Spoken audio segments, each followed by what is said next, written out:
जय जैसे ही कमरे के अंदर पहुंचा उसकी नजर बेड पर लेटी इशिका पर पड़ी और वो वहीं का वहीं चिटक गया।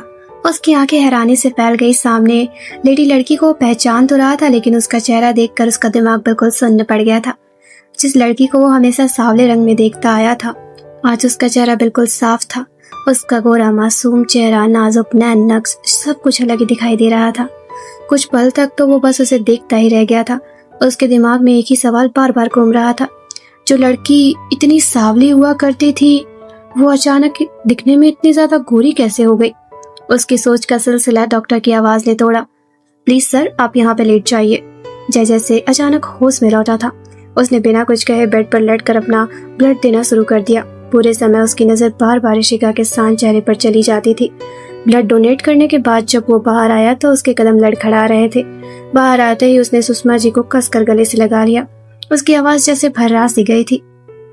माँ, क्या वो लाडो?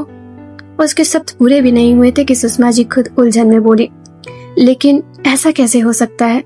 इशिका तो इतनी ज्यादा सांवली है और उसकी तो आंखें भी कितनी ज्यादा काली हैं, लेकिन हमारी लाडो, वो तो दिखने में भी कितनी ज्यादा सुंदर थी। और उसकी वो नीली आंखें, जिन्हें मैं कभी भी नहीं भूल सकती हूँ। उनकी बात सुनकर पास खड़ी श्रेया ने गहरी सांस ली। उसने अब तक खुद को काफी हद तक संभाल लिया था।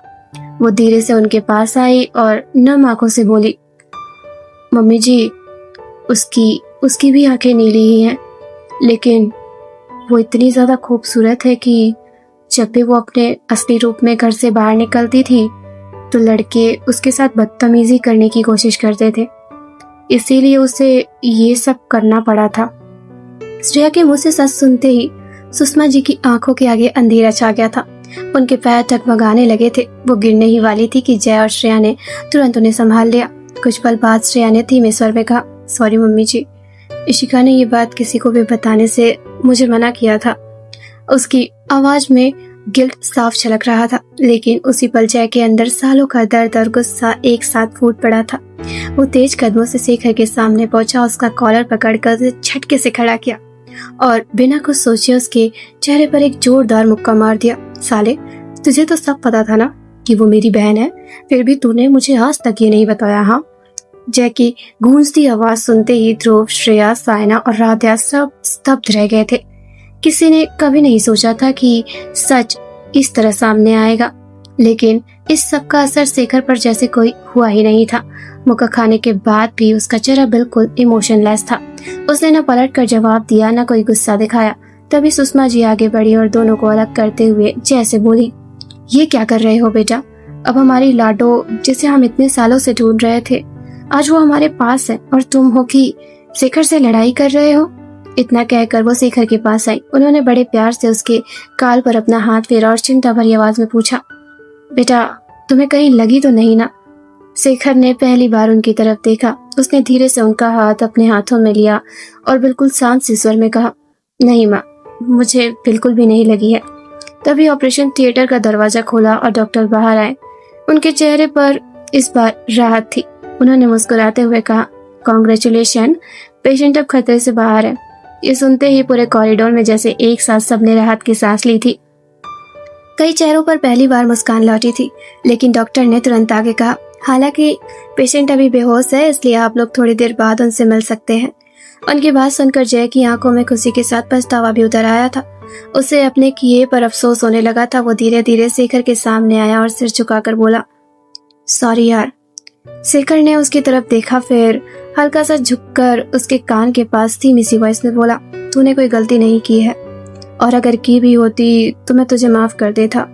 आखिरकार तू मेरा होने वाला साला जो है।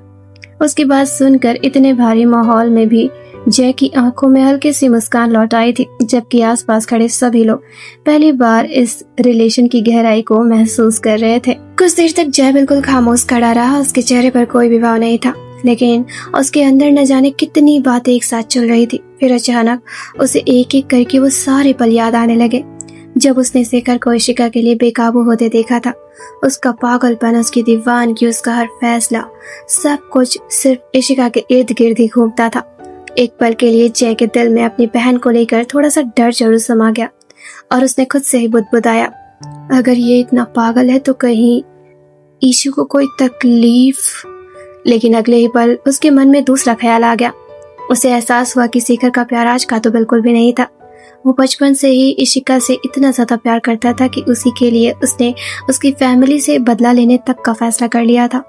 ये सोचते ही जय के चेहरे पर हल्की सी मुस्कान लौट आई थी। वो थोड़ा झुककर शेखर के कान के पास गया और धीरे से बोला, कोई नहीं जीजा जी, हम भी आपसे कम थोड़ी हैं। उसके शब्दों में अपनापन भी था और हल्की सी शरारत थी। जय के होठों पर मुस्कान फैल गई थी। उसकी बात सुनकर पहली बार शेखर के चेहरे पर भी एक सच्ची हल्की सी मुस्कान आ गई थी। कुछ पल पहले तक जो माहौल पूरी तरह बोझिल था, उसमें जैसे थोड़ी सी गर्माहट लौट आई थी। दोनों धीमे स्वर में बातें ही कर रहे थे कि तभी हमेशा की तरह कुणाल उनके बीच में टपक पड़ा। उसने दोनों को देखते हुए मुस्कुराकर कहा, क्या बात है भाई, हाँ? किसी की हो चुकी बहन किसी की होने वाली बीवी है? उसकी बात सुनते ही जय और शेखर दोनों ने एक साथ उसकी तरफ देखा। दोनों की नजरें इतनी ज्यादा खतरनाक थी कि कुणाल की मुस्कान तुरंत गायब हो गई। उसने घबराकर अपने होठों पर उंगली रखी और मासूम सा चेहरा बनाते हुए बोला, देखो यारो, ऐसे मुझे मत देखो, हाँ? तुम दोनों की इन कातिलाना नजरों से ना बहुत ज्यादा डर लगता है मुझे। लेकिन इस बार ना जय ने कुछ कहा और ना ही शेखर ने। दोनों ने उसे ऐसे नजरअंदाज किया जैसे वहां अभी अभी कोई आया ही ना हो। कुणाल कुछ सेकंड तक दोनों का चेहरा देखता रह गया।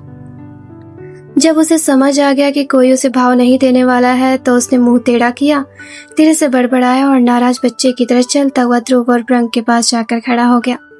उसकी हरकत देखकर आसपास खड़े कुछ लोगों के चेहरे पर हल्की सी स्माइल आ गई थी। उधर डॉक्टर की इजाजत मिलते ही सुषमा जी धीरे धीरे वार्ड के अंदर आ गई। कमरे में हल्की दवाइयों की महक फैली हुई थी। मशीनों की धीमी बीप की आवाज पूरे कमरे में गूंज रही थी। बेड पर लेटी इशिका अब बिल्कुल शांत थी। उसके चेहरे पर सारा खून साफ कर दिया गया था। माथे पर पट्टी बंधी हुई थी, लेकिन उसके चेहरे की मासूमियत अब भी दिखाई दे रही थी। उसे देखते ही सुषमा जी की आंखें भर आई थी। यही वो चेहरा था जिसे देखने के लिए वो न जाने कितने सालों से तरस रही थी। कांपते कदमों से वो बेड के पास पहुंची। पास रखी कुर्सी पर बैठकर उन्होंने बहुत ही प्यार से इशिका का हाथ अपने हाथों में थाम लिया। उनके हाथ कांप रहे थे, आंसू लगातार उनके गालों पर बह रहे थे। उन्होंने रोते हुए धीमी आवाज में कहा, अपनी माँ को माफ करना बेटा, तुम हमेशा से ही मेरी नजरों के सामने थी, लेकिन मैं कभी तुम्हें पहचान ही नहीं पाई।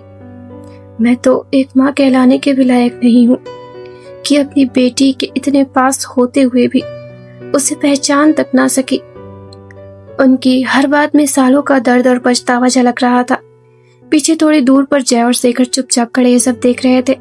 दोनों के चेहरे पर गहरी खामोशी थी। वार्ड में ज्यादा लोगों को आने जाने की इजाजत नहीं थी, लेकिन फिर भी राध्या और श्रेया किसी तरह अंदर आ गई थी।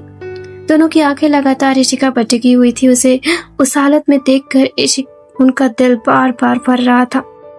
कमरे में मौजूद हर शख्स बस यही दुआ कर रहा था कि इशिका जल्द से जल्द अपनी आंखें खोले और उनसे बातें करे। वार्ड में हर कोई अपनी अपनी सोच में खोया हुआ था कि तभी अचानक इशिका की उंगलियां हल्के से हिली। पहले तो किसी को यकीन ही नहीं हुआ, लेकिन अगले ही पल जय की नजर उस छोटी सी हरकत पर पड़ गई। उसकी आंखों में उम्मीद की चमक लौट आई थी। डॉक्टर, इतना कहकर वो लगभग दौड़ते हुए वार्ड से बाहर निकला और कुछ ही पलों में डॉक्टर को अपने साथ लेकर वापस अंदर आया। डॉक्टर ने बिना देर किए इशिका की जांच शुरू कर दी। वहीं दूसरी तरफ शेखर अभी भी अपनी जगह पर बिल्कुल शांत खड़ा था। उसकी नजरें लगातार इशिका के चेहरे पर टिकी थी। उसके चेहरे पर हमेशा की तरह कोई भी भाव नहीं था, लेकिन उसकी आंखें एक पल के लिए भी इशिका से हट नहीं रही थी। तभी उसकी जेब में रखा फोन हल्के से वाइब्रेट हुआ। उसने स्क्रीन पर नजर डाली और बिना कुछ कहे धीरे से वार्ड से बाहर निकल गया। कॉरिडोर में पहुंचते ही उसने कॉल रिसीव की। दूसरी तरफ से गंभीर आवाज सुनाई दी, सर, उसका पता चल गया है जिसने ये सब करवाया है। बस इतना सुनना था कि शेखर की उंगलियां धीरे धीरे मुट्ठियों में बदल गई थी। उसकी आंखों में खामोश आग उतर आई थी। उसने बिना एक शब्द बोले कॉल कट कर दी थी और अगले ही पल तेज कदमों से हॉस्पिटल से बाहर निकल गया था। उसकी चाल देखकर साफ पता लग रहा था कि अब किसी का अंत बहुत नजदीक आ चुका है। उधर जय डॉक्टर को लेकर वार्ड में पहुंच चुका था। डॉक्टर ने ध्यान से इशिका की जांच की, उसकी पलकों की हरकत देखी, मशीन पर चल रहे ग्राफ चेक किए और फिर जय की तरफ मुड़कर गंभीर स्वर में कहा, आप मेरे पीछे आइए, मुझे आपसे कुछ बात करनी है। इतना कहकर वो निकल गए। इसी बीच इशिका को पूरी तरह होश आ चुका था। उसकी आंखें धीरे धीरे खुल चुकी थी, लेकिन शरीर अभी भी बेहद कमजोर था। उसके मुंह पर ऑक्सीजन मास्क लगा हुआ था, इसीलिए वो चाह कर भी कुछ बोल नहीं पा रही थी। श्रेया और राध्या उसके दोनों तरफ बैठी हुई थी। दोनों लगातार उससे बातें कर रही थी, उसे हिम्मत दे रही थी ताकि उसका ध्यान दर्द से हट सके। श्रेया अभी भी शादी वाला लहंगा पहने हुए थी। उसके चेहरे का सारा मेकअप आंसुओं में धुंधला पड़ चुका था। इशिका बस धीमे धीमे अपनी पलकों को झपकाकर उनके सवालों का जवाब देने की कोशिश कर रही थी, लेकिन उसकी आंखें बार बार कमरे में किसी को तलाश कर रही थी, जैसे वो किसी खास चेहरे का इंतजार कर रही हो। सुषमा जी भी उसके सिरहाने बैठी हुई थी। उन्होंने उसका हाथ अपने हाथों में कस कर थाम रखा था। उनकी आंखें एक पल के लिए भी इशिका के चेहरे से हट ही नहीं रही थी।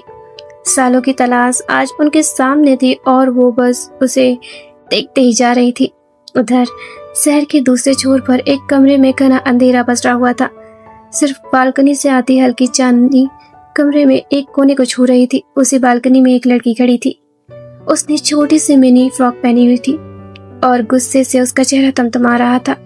उसके हाथ में फोन था और वो सामने वाले इंसान पर लगभग चीखते हुए बोली, तुमसे इतना सा भी काम नहीं हुआ? हाँ, बोला था ना मुझे उस लड़की की लाश चाहिए, क्योंकि जो भी मेरे और शेखर के बीच में आएगा मैं उसे जिंदा नहीं छोड़ूंगी।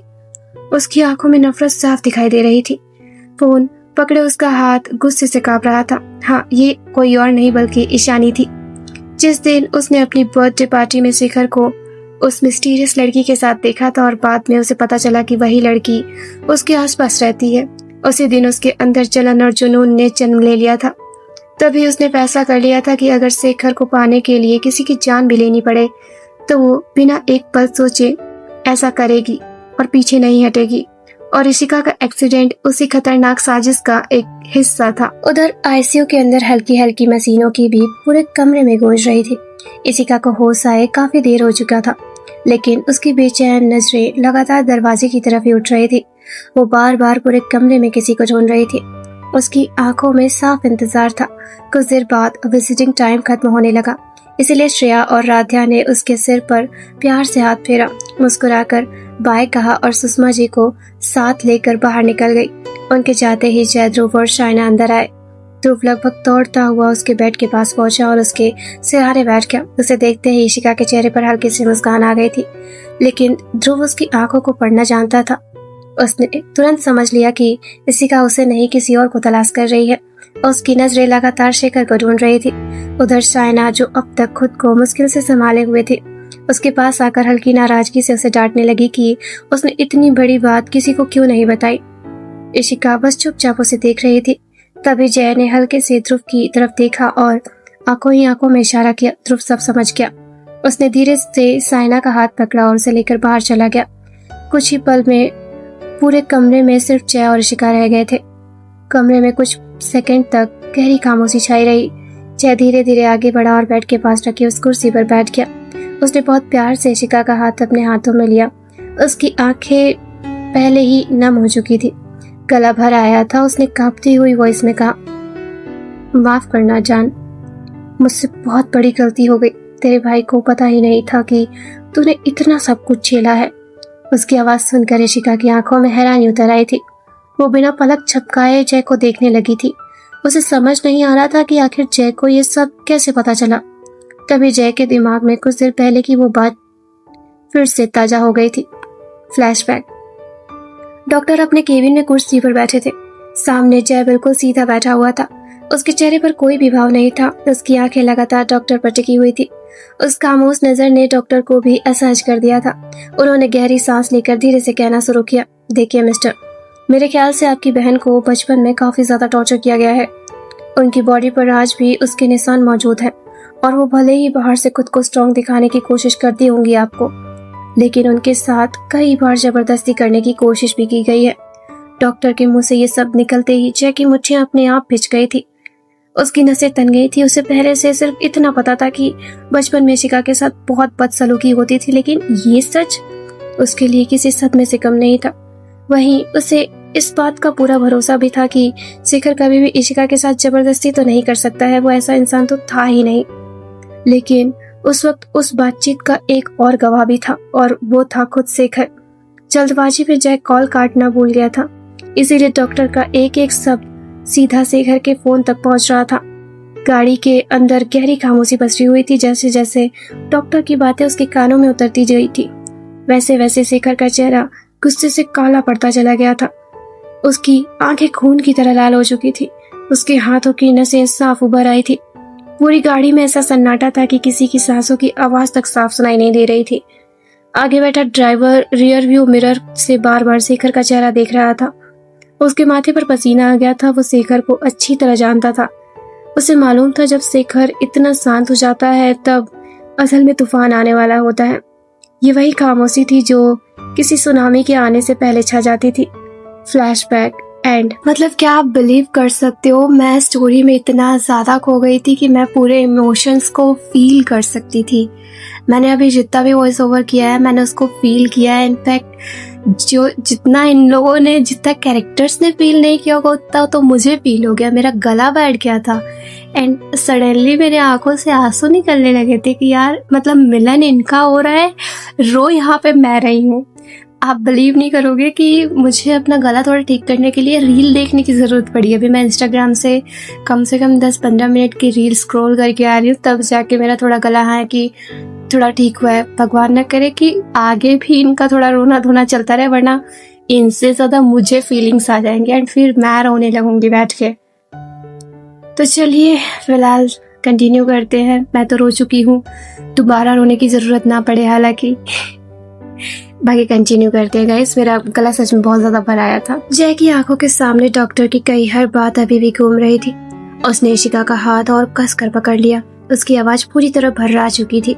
वो नम आंखों से इसे देखते हुए बोला, माफ करना लाटो। जैसे ही ये एक शब्द इशिका के कानों में पड़ा उसके भीतर को जोर से टूटकर जाग उठा था। उसकी धुंधली यादों के बंद दरवाजे अचानक खुलने लगे थे। उसकी आंखों के सामने एक के बाद एक धुंधले दृश्य उभरने लगे थे। उसने देखा करीब 3 साल की एक नन्ही सी बच्ची खिलखिलाते हुए दौड़ रही थी और उसके पीछे 7-8 साल का एक छोटा सा लड़का हंसते हुए उसे पकड़ने की कोशिश कर रहा था। दोनों एक लंबे पुल पर खेल रहे थे जिसके दोनों तरफ दूर दूर तक सिर्फ पानी ही पानी फैला हुआ था। तभी अचानक हवा को चीरती हुई एक गोली आई और सीधा उस लड़के की पीठ में जाकर लग गई। वो पुल के बिल्कुल किनारे खड़ा था। गोली लगते ही उसका छोटा सा शरीर लड़खड़ाया और अगले ही पल वो पानी में गिर गया। उस दृश्य के साथ ही उस मासूम सी बच्ची की चीख पूरे माहौल में गूंज उठी थी। भाई! यादों का वो झटका इतना तेज था कि इशिका की बंद पलकों के किनारे से आंसू बह निकले थे। उसकी सांसें तेज चलने लगी थी। उसने घबरा कर अपनी सिर हल्का सा ना में हिलाया जैसे उन यादों को रोकना चाहती हो। कांपती उंगलियों से उसने बड़ी मुश्किल से जय की तरफ इशारा किया। उसके होठ कांपे और ऑक्सीजन मास्क के बावजूद उसकी धीमी टूटी हुई आवाज निकली, भाई। ये एक शब्द सुनते ही जय का शब्द टूट गया था। वो तुरंत झुककर उसे प्यार से अपने सीने से लगा लिया। उसकी आंखों से भी आंसू लगातार बह रहा था। उसने उसके सिर पर हाथ फेरते हुए कहा, हाँ जान, तेरा भाई।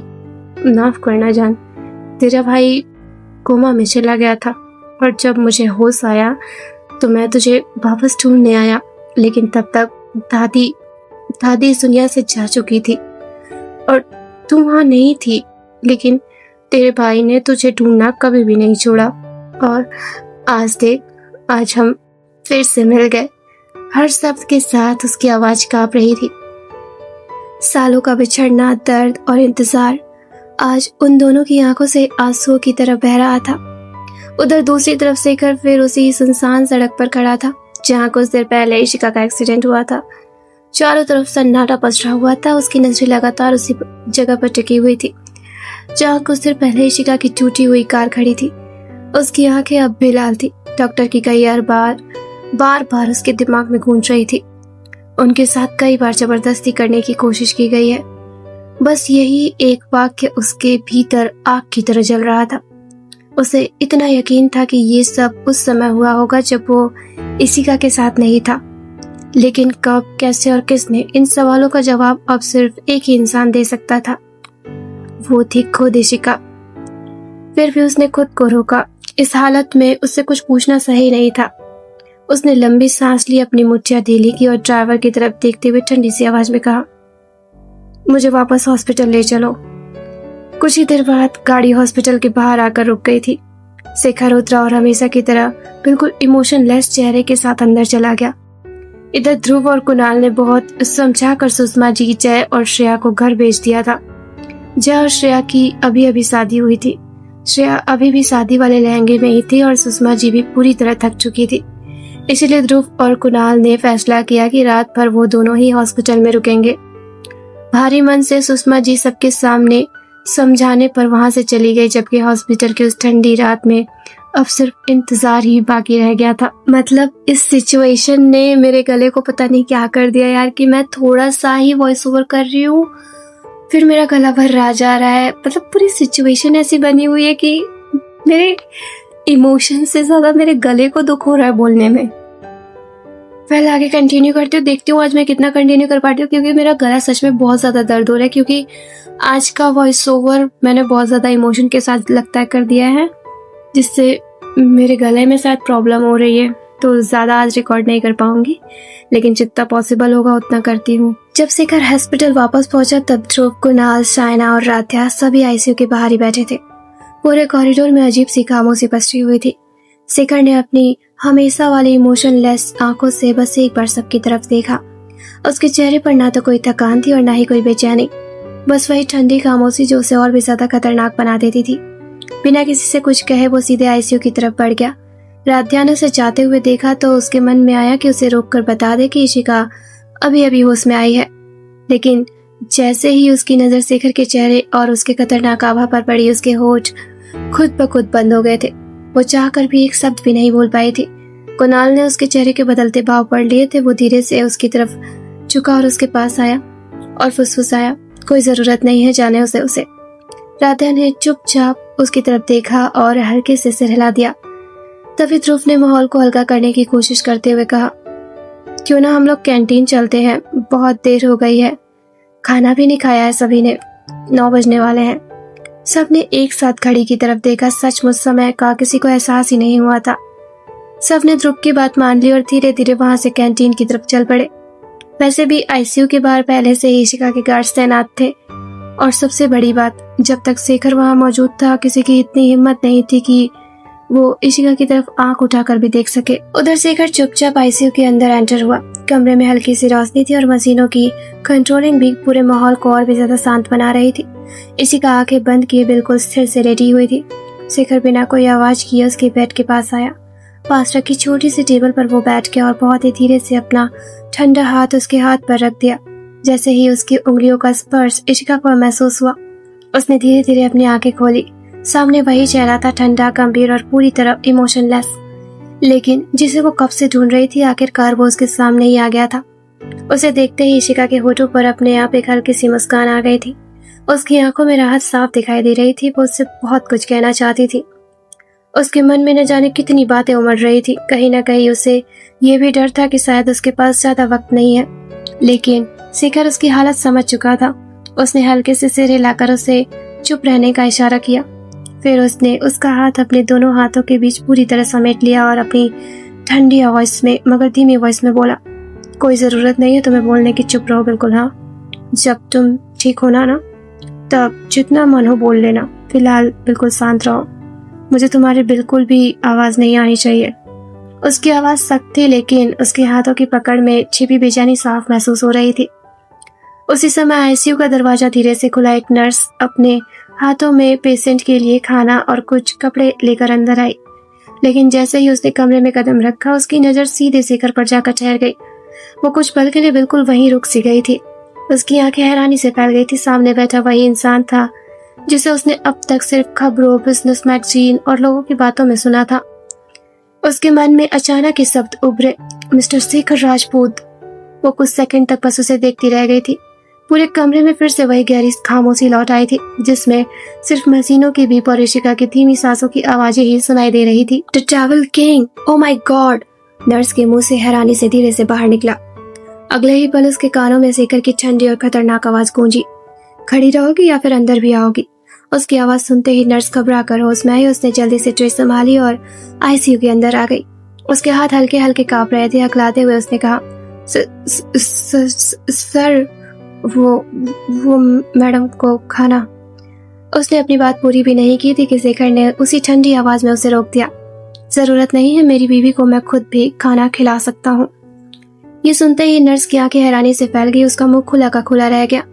पूरी दुनिया जानती थी कि शेखर राजपूत लड़कियों से कितना ज्यादा नफरत करता था और किसी को अपने आसपास तक नहीं आने देता था, लेकिन आज वही इंसान अपनी बीवी की देखभाल खुद कर रहा था।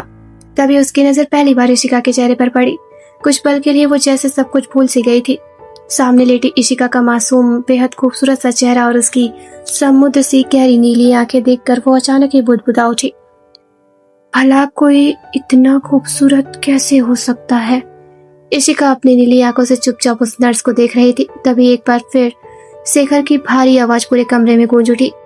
खाना रखो और 2 सेकंड के अंदर मेरी नजरों के सामने से चली जाओ, वरना उसके बाद तुम्हारे साथ क्या होगा उसकी जिम्मेदार तुम खुद होगी। उसके लहजे की कठोरता ऐसी थी कि नर्स का चेहरा एकदम से सफेद पड़ गया था। उसने कांपते हाथों से ट्रे टेबल पर रखी और बिना एक पल रुके लगभग दौड़ते हुए आईसीयू से बाहर निकल गई। नर्स के जाते ही इशिका के होठों पर हल्की सी मुस्कान उभर आई थी। उसे पता नहीं क्यों, लेकिन जब नर्स बार बार शेखर को देख रही थी तब उसे बिल्कुल भी अच्छा नहीं लग रहा था। भाई पता नहीं क्यों आज ही ये हो रहा है, लेकिन शायद आज इमोशनल सीन्स ज्यादा थे, इसी वजह से हो रहा होगा। मेरे को वॉइस ओवर करने में बहुत ज़्यादा प्रॉब्लम हुई है। मेरा गला ऐसा बैठ गया है ना, मतलब मेरे गले से वॉइस नहीं निकल रही है। बीच बीच में मैं पता नहीं क्या क्या बोल दे रही हूँ। मेरे को खुद ही रियलाइज़ नहीं हो पा रहा है। बाद में मैं रियलाइज़ कर रही हूँ तो मैं बता रही हूँ। मैंने मिस्टेक्स तो हमेशा की है, लेकिन आज जो मिस्टेक्स की हैं वो शायद मेरी गले की वजह से हुई हैं मेनली, क्योंकि मेरा गला बीच बीच में ऐसा हो जा रहा था कि मैं बोल ही नहीं पा रही थी। बट फिर भी मेरे से जितना हुआ है आज मैंने उतना रिकॉर्ड किया। हालांकि मैंने सोचा था कि जैसे कि मैंने कल रिकॉर्ड किया था लगभग 1 घंटे का, अप्रॉक्स मैं 40 मिनट का रिकॉर्ड करूँगी, बट नहीं है, मेरे अंदर बिल्कुल भी हिम्मत नहीं है। मेरा गला जो है वो बार बार जवाब दे रहा है भाई। तो आज के लिए इतना ही। आपने कल वाले एपिसोड को मेरे ख्याल से पसंद किया काफ़ी ज़्यादा। हालांकि अभी तक व्यूज़ तो उसमें भी नहीं आए हैं, लेकिन मुझे पता चला कि कमेंट आए मुझे 4-5, तो आपको पसंद आई होगी वीडियो। अगर ये वीडियो भी आपको पसंद आई हो तो एक छोटा सा प्यारा सा कमेंट करके वीडियो को हाइप और लाइक कर दीजिए। और अभी तक अगर आपने चैनल को सब्सक्राइब नहीं किया है तो जल्दी से कर लीजिए, क्योंकि मेरा गला तो अब डाउन होता जा रहा है। अब देखिए, अगर कल सही रहा तो मैं फिर आपके लिए परसों एपिसोड अपलोड करूँगी। हालांकि आज के लिए बस इतना ही। तब तक के लिए मिलते हैं नेक्स्ट एपिसोड में। Bye bye.